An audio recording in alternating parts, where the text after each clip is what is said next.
서울광역방송센터입니다. 이태원 참사 국회 국정조사가 어제 야 3당 단독 보고서를 채택하며 종료됐습니다. 여의도 초대석 박주민 더불어민주당 의원과 정치권 현안 얘기해보겠습니다.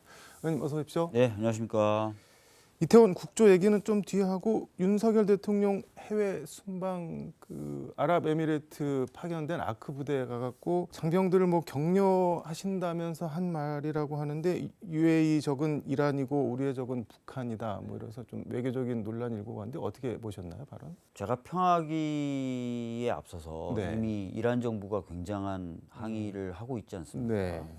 상당히 이제 문제가 될 것 같아요. 이후에도 이란과의 관계뿐만 아니라 네. 아랍에미리트 입장에서도 네. 이게 편안한 그런 어떤 일이 아니거든요. 네. 아시다시피 이제 이란하고 아랍에미리트가 그동안 사이가 안 좋았지만 최근에는 다시 대사급 외교를 네. 제기하는 등 노력을 하고 있었는데 이제 적이다 이렇게 예, 지적을 적이다 이렇게 얘기하고 아크 부대는 그 적을 방어하기 위한 목적이다 이런 취지로 얘기를 해버려서 네. 그러니까 이란도 아까 말씀드렸던 데 상당히 격분하고 있는 상태인데 아랍에미리트도 이거 어떻게 하지 아마 그런 난감한 상황이 아닐까 싶습니다. 네. 예. 지금 말씀하신 대로 이란 정부 반응을 보면은 외무부 대변인이 이 메들링이라는 단어를 썼는데 영어를 이게 뭐 쓸데없이 끼어든다 뭐 이런 뜻인 것 같은데 전혀 아랍 국가 잘 모르고 있는 것 같다 이렇게 지금 외무부 대변인이 이렇게 대놓고 얘기를 했는데 이런 말 실수는 이게 대통령한테 기인을 하는 걸까요? 아니면은 뭐 이렇게 참모들이 좀 뭔가 잘못 전달을 해주고 있는 건가요? 뭐 계속해서 이제 외교 행사 시에 결례에 가까운 모습이라든지 또는 말실수 이런 것들이 계속 반복되고 있지 않습니까? 네. 이거는 이제 두 가지가 복합됐다고 볼 수밖에 없어요. 참모진들도 뭔가 좀 음. 정비가 안 됐다라고 볼 네. 수밖에 없고, 그리고 그 참모진의 부족 하나만 뭔가 조력이 있어도 그걸 잘 받아들이지 못하는 그런 대통령의 어떤 태도에서도 문제가 있을 수 있다고 생각합니다. 조력을 잘 받아들이지 못하는 태도는 뭐 어떤 걸 말씀하시나요? 그러니까 아무리 그래도 이렇게 연속되게 외교적인 실수가 나올 수가 없지 않습니까? 네. 그거는 본인 스타일상 뭐 보고를 제대로 받지 않는다든지 또는 보고를 받더라도 그걸 무시한다든지 하는 것도 있지 않을까 싶다는 거죠. 지금 이란 외무부는 한국 외교부 설명을 기다린다 이렇게 던져놨는데 네. 뭐라고 답을 해주긴 해줘야 될 것 같은데 이거 뭐라고 해줘야 될까요? 뭐 웃음이 나오시네요. 예, 이거 뭐라고 얘기하겠습니까? 뭐 국내용으로야 네. 장병들 격려하기 위한 것이었다라고 얘기를 네. 할 수 있다선 치더라도 이란에게는 뭐라고 설명을 할지 그건 뭐 잘 모르겠는데요. 제 생각에는 설명보다는 아마 물밑에서는 굉장한 사과를 하고 있지 않을까 그런 생각이 좀 듭니다. 설명이 불가한 사안이다 뭐 그렇게. 그렇죠. 이건 뭐 양국 간의 관계, 아랍에미리트와 이란 사이의 관계를 완전히 모를 뿐만 아니라 최근의 어떤 흐름조차도 방해할 수 있는 그런 대형 참사이기 때문에 이걸 뭐 잘 설명해서 납득을 시킨다? 좀 어려울 것 같고요. 아마 물밑에서는 사과를 하고 국내용으로는 뭐 설명을 했더니 납득을 하더라 이런 식으로 좀 하지 않을까 싶습니다. 이재명 대표 검찰 소환 통보 또 받았는데 저번에 출석했을 때 보면은 거의 유튜브 실시간 생중계 내듯이 수사 상황이 나왔는데 뭐 사실상 뭐 묵비권을 행사하고 있다 뭐 이런 보도라든가 아니면은 무슨 문건을 보여줬더니 이거를 정진상이 했단 말이냐 나는 모른다 뭐 그런 발언까지 계속 실시간으로 나왔는데 이거 어떻게 보셨나요? 사실 뭐 굉장한 피의 사실 공포에 해당하고요. 사실 이런 식으로 수사를 하면 안 되죠. 과거에도 네. 특수부라고 불리는 검찰의 부서에서 수사를 할 때 보면은 네. 거의 실시간 중계하듯이 수사를 해가지고 망신주기 또는 사전에 낙인 찍기들이 이루어졌었고 네. 그것이 문제가 너무 많다라고 해서 피의사실 공표죄의 적용의 폭이나 범위를 계속 넓혀오지 않았습니까? 근데 그런 것들 다 무위로 돌리는 것이자 굉장히 정치적이고 좀 검찰권 남용식의 수사가 이루어지고 있다는 것을 국민분들이 아마 그런 광경을 보면서도 인식을 하실 수가 있을 거예요.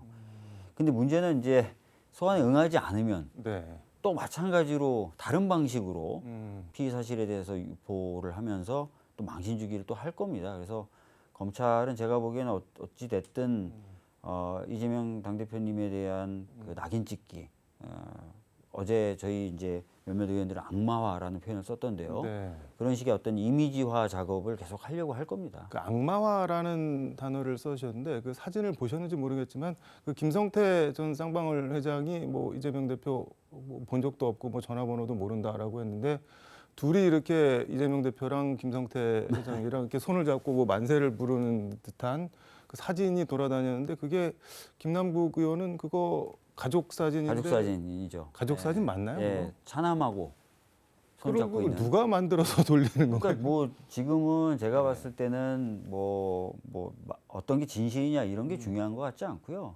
최대한 굉장히 좀 문제가 있다라는 그런 이미지를 많이 만들려고 여러 군데서 노력을 하는 것 같습니다. 국민의힘 전대 얘기 좀 해보겠습니다. 네네. 나경원 전 의원이 이제 저출산 고령사회위원장에서 해임이 됐는데 본인 페이스북에 대통령 본의가 아니라고 생각한다. 이게 뭐 네. 바이어스, 그러니까 편향된 정보가 들어가서 잘못 결정을 내리신 것 같다는 취지로 적었는데 김대기 비서실장이 바로 대통령 정확한 진상 파악에 의한 결정이다라고 했고 국민의힘 초선 48명은 실명으로 나경원 전 의원을 아주 세게 비판을 했는데 뭐 대통령 모욕, 국민 무시, 그리고 말로는 대통령 위한다면서 대통령을 무능한 리더라고 모욕한다. 뭐 대한민국에서 추방돼야 된다. 뭐 이런 말까지 있었는데 이거 좀 워딩들이 센데 이거 좀 세죠. 민주당 입장에서 어떻게 보고 계시나요? 저희가 다른 당 뭐 사정이기 때문에 네. 뭐라고 뭐 말씀드리기가 좀 애매한 부분은 있습니다만 김대기 실장이 본인 개인 판단으로 그런 반응을 보이진 않았겠죠. 그래서 대통령이 아마 확실하게 매듭을 지으라라는 사인을 했을 것으로 보여지고요. 그래서 그런 사인 하에 아마 그런 행동을 했을 거라고 보여지고 네. 그렇기 때문에 아마 국민의힘 초선 의원들도 집단적으로 굉장히 강력한 워딩을 사용해서 공격에 나선 것으로 보여집니다. 좀 안타까운 것은 네. 이렇게 대통령이 어떤 당의 네.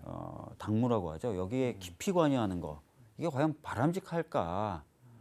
특히 대통령 본인은 당무에 관여하지 않겠다, 또 않는다라고 얘기했는데 최근에 드러나는 일련의 모습들은 아주 깊이 관여를 하고 있지 않습니까? 네. 심지어 어떤 분들은 이렇게 되면 당대표 경선하지 말고 그냥 윤 대통령이 찍어라. 네. 그럼 이런 분란이 없지 않냐라는 말을 할 정도로 네. 굉장히 깊이 관여하고 있는데 근데 뭐 왜 그런 그런다고 보시나요? 유승민 전 의원은 집단 린치라는 표현까지 쓰던데 네, 맞습니다. 예. 그 왜 이렇게 집단으로 린치를 가하고 그럴까요? 아마도 대통령이 총선에서 자신이 원하는 사람들 위주로 공천이 이루어져야 된다라고 강력하게 생각하고 있는 것 같습니다. 그게 나경원 전 의원이 대표가 되면 관철이 안 될까요? 면면을 보고 판단을 하지 않았을까 싶어요. 과거에 이제 나경원 전 의원이 네. 뭐 원내대표 했을 시절의 어떤 행적이라든지 정치적 동료들과의 관계 이런 것들을 전반적으로 살펴서 내 뜻대로 뭔가 공천하거나 당을 운영하지는 않을 것 같다. 윤핵관하고는 굉장히 다툼이 많을 것 같다. 뭐 그런 판단을 했을 수도 있다고 봅니다. 예. 수사 얘기도 나오던데 당 대표 뭐 출마하면은 수사 소문이죠. 나경원 전 의원이 지금 같은 상황임에도 불구하고 당대표 출마를 고수하면 뭐 수사가 될 수도 있다. 뭐 네. 여러 가지 뭐 얘기들이 떠돌고 있는 것 같습니다. 예. 알겠습니다. 이건 남의 당 얘기니까는 여기서 그만 접고 이태원 참사 국정조사위원으로 참여를 하셨는데 이제 어제 좀 저는 국정조사위원은 아니었습니다. 아니셨네요. 예. 일단 종료가 됐는데 네. 총평을 하신다면 보시기에 아시다시피 굉장히 우여곡절 끝에 그 국정조사가 진행이 됐고 진행 과정도 순탄치 않았기 때문에 네. 기대했던 만큼의 성과를 좀 낳지는 못한 것 아니냐 이런 좀 아쉬움이 있죠. 예. 기대했던 만큼 성과가 왜 못 냈을까요? 그러면은 증인 채택이나 이런 부분에 있어서 정부와 여당이 좀 협조를 안 해줬고요. 자료 제출 등에 있어서도 그리고 현장에 출석했던 증인들의 경우에는 네. 책임 회피성 발언들을 위주로 해서 유가족분들이 분통을 터뜨렸던 일들이 자주 발생했었죠.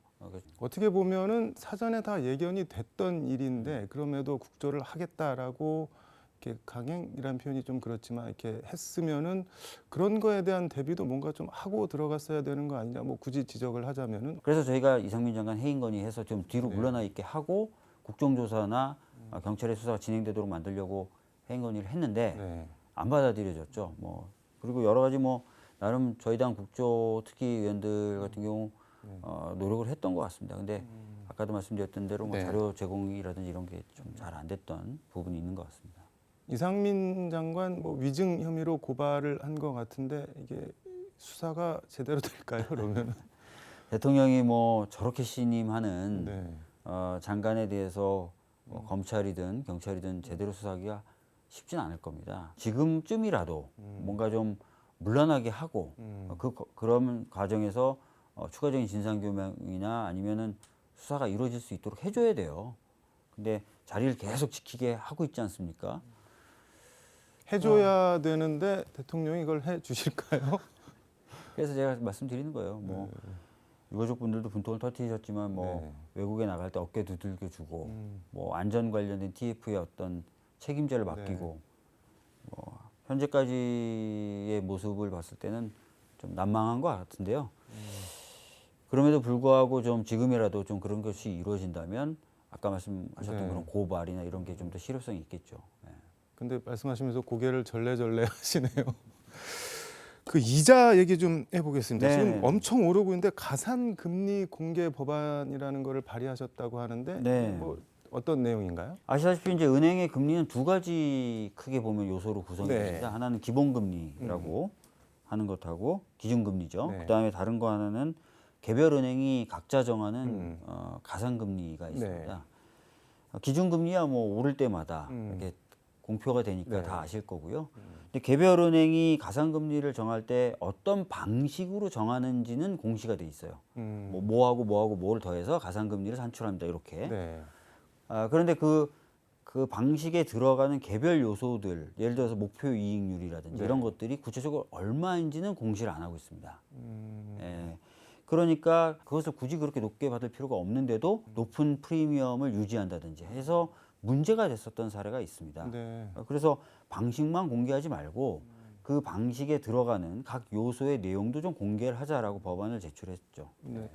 그러니까 가산금리를 산정하는 기준이 뭔지는 알겠는데 그 기준을 구체적으로 어떻게 책정을 하고 운영하는지 은행이 공개해라 뭐 그런 네, 건가요? 그렇습니다. 예. 그렇게 되면은 얻을 수 있는 실익 같은 게 뭐가 있을까요? 효과가? 지금까지는 이자를 달라는 대로 보통 소비자들이 이자를 냈지 않습니까? 안 줄 수 있나요? 그런데. 그러니까요. 근데 네. 딱 보면은 이제는 이제 만약에 이 법이 네. 제정이 되면 이 은행은 목표 이익률을 좀 많이 받는 저 은행은 목표 이익률을 보다는 다른 거 신경 쓰는 네. 이게 딱 비교가 되는 거죠. 그러면 소비자가 판단할 수 있습니다. 판단할 수 있고 그러면서 이제 정보 비대칭에 의한 문제가 해결되고 그렇게 이제 소비자가 판단이 이루어지면 또 은행 간에도 네. 내가 이렇게 이익률을 지금 많이 보는 거는 좀 안 좋겠구나 해서 스스로 금리를 조정할 수가 있게 되겠죠. 예. 은행에서는 영업비밀 침해라고 반발이 좀 심할 것 같은데. 은행은 뭐 제가 이 법을 발의하자마자 네. 그런 입장을 내놨고요. 각종 경제지들이 비판적 입장을 내고 있습니다. 네. 왜 시장에 그렇게 깊이 개입하는 법안을 내냐. 네. 근데 최근에 보면 금감원장이 대놓고 네. 은행장들하고 간담회하면서 금리 문제를 거론하잖아요. 네. 그러면 시중은행들이 금리를 떨어뜨리고 음. 그렇게 직접적으로 행정부가 개입하는 거에 대해서는 한마디 말도 안 하면서 네. 저는 그냥 가산금리 등을 계산하는 요소들을 좀 공개하자는 얘기만 했는데 이렇게 비판하는 것은 좀 앞뒤가 안 맞는다고 생각합니다. 예. 그 법안이 통과되면은 그럼 이자율이 실제로 떨어지는 건가요? 어떻게 되는 건가요? 뭐 저는 이제 그런 효과를 볼 수 있을 거라고 생각을 합니다. 터무니없는 또 네. 상황과 맞지 않는 그런 금리를 산정했다면 그걸 네. 소비자들은 바로 알 수 있고 그러면 그런 금융기관하고는 거래를 안 하실 테니까요. 터무니없다는 점은 지금은 어쨌든 뭐 그런 게 이자율이 말씀하신 대로 터무니없는 점이 있기는 있는. 어디까지나 추정입니다. 네. 그러니까 뭐 작년 3분기 같은 경우에는 4대 시중은행 같은 경우에는 역대 네. 최고의 수익을 얻었거든요. 다들 어렵다고 하는데 이제 네. 금융권들은 엄청난 이익들을 얻고 있어요. 그러니까 이게 과연 정당한가? 라는 생각이 좀 드는 거고 아마 그 가산금리를 구성하는 요소들을 보면 좀 부당한 것들이 있지 않을까? 이렇게 이제 많은 사람들이 고금리로 힘들어하는데 저 정도 수익을 얻을 정도면 네. 뭐 그런 추정입니다. 예. 이제 며칠 있으면 설인데 2023년도 여야 협치가 좀 될까요? 뭐 마무리 말씀 겸 해서 듣도록 왜 한숨을?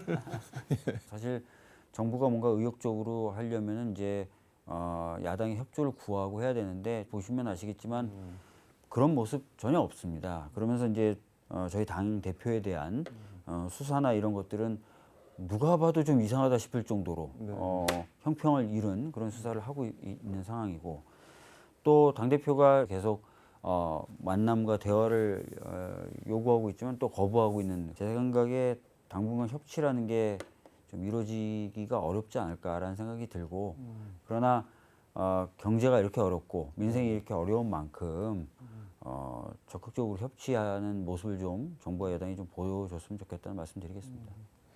왠지 좀 약간 난망해 보이고 허망해 보이기도 하는 말씀이긴 한데 예, 뭐 오늘 말씀 여기까지 듣도록 하겠습니다. 고맙습니다. 예, 감사합니다. 지금까지 서울광역방송센터에서 박주민 민주당 의원과 함께 전해드렸습니다.